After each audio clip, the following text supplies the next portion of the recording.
Ami fondateur et directeur général de l'entreprise Albarka Global Business, Abbas nous dit tout simplement, il y a des visages qu'il faut éviter pour accomplir des miracles, tout simplement.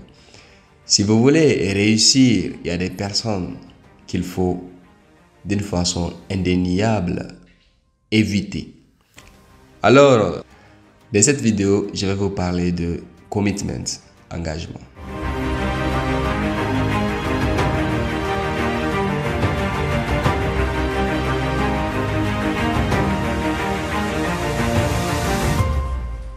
Alors, la motivation est une science. Beaucoup ont fait de ça un métier. Nous connaissons sans nul doute des coachs en motivation, des personnes qu'on appelle motivateurs. Donc voilà, c'est une très belle chose, c'est excellent, ils font du bon boulot.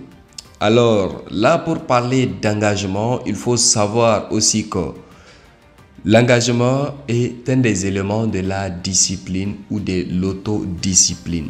Beaucoup de personnes s'engagent ou sont motivées à vouloir des choses ou à accomplir des choses, mais ils ne sont pas engagés, il manque beaucoup de discipline.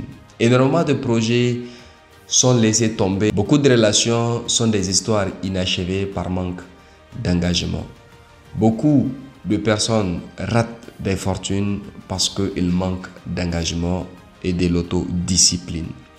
Par l'engagement qui est un élément de l'autodiscipline, permettez-moi de vous dire que la motivation représente 1% d'énergie quand vous voulez accomplir quelque chose de grand, de signifiant. Et cependant, la discipline représente le 99% restant.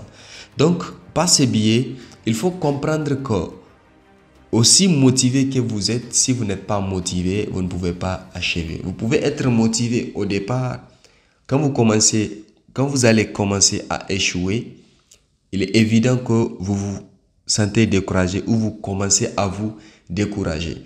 Voilà pourquoi l'engagement est très important. Si vous voulez prendre le contrôle de votre vie, il faut être engagé, il faut être discipliné, il faut être autodiscipliné. Aujourd'hui, quand vous prenez les sportifs, ceux qui ont accompli, je parle du Léo Messi ou de Cristiano Ronaldo, que vous préférez appeler CR7, quand vous prenez la plupart de ces gens, c'est des personnes qui sont engagées. Ils sont constants, ils sont disciplinés.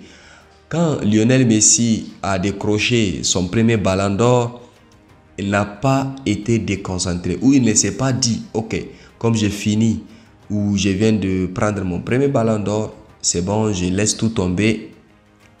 Comme j'ai eu déjà le premier, le reste va venir avec le temps. » Et il a su accumuler plusieurs autres après le premier, c'est parce qu'il était engagé dans ce qu'il fait. Et de même, quand vous prenez n'importe quel acteur de film ou un auteur qui a su écrire beaucoup de livres, tels que Brian Tracy, tels que John Maxwell ou tout autre auteur que vous voulez, le succès du premier livre ne les a pas dérivés de vouloir continuer et de rester focus et engagé sur ce qu'ils ont déjà fait. Donc, comme le dit le dicton, le succès d'hier et d'aujourd'hui est l'ennemi du succès de demain. La plupart des temps, quand on fait face à des résultats, dans un premier temps, on se laisse déconcentrer sur notre objectif principal. Et ce manque d'engagement peut nous coûter très cher. On peut manquer. Et ce manque d'engagement peut nous coûter cher. Cependant, on peut toutefois perdre en notoriété, en privilège et surtout en grandeur. Des personnes qui réussissent dans tout ce qu'ils font sont des personnes qui sont constamment engagées. Vous voulez réussir à un niveau extraordinaire, phénoménal, vous devrez travailler sur votre discipline, vous devrez être autodiscipliné. La discipline, c'est faire tout simplement quelque chose que beaucoup de personnes vont faire dans 20 ans ou même 50 années qui vont venir. Donc, s'agissant de l'engagement, il y a un aspect très important qui est le cercle maximum de concentration. Vous voulez accomplir énormément de choses, allez-y dans des endroits qui favorisent votre concentration et qui vous incitent à être autodiscipliné. Soyez concentrés parce que nous sommes dans un monde où notre concentration est même plus importante que notre intelligence. Dans les prochains épisodes, je vais vous parler du principe numéro 10, le self-improvement.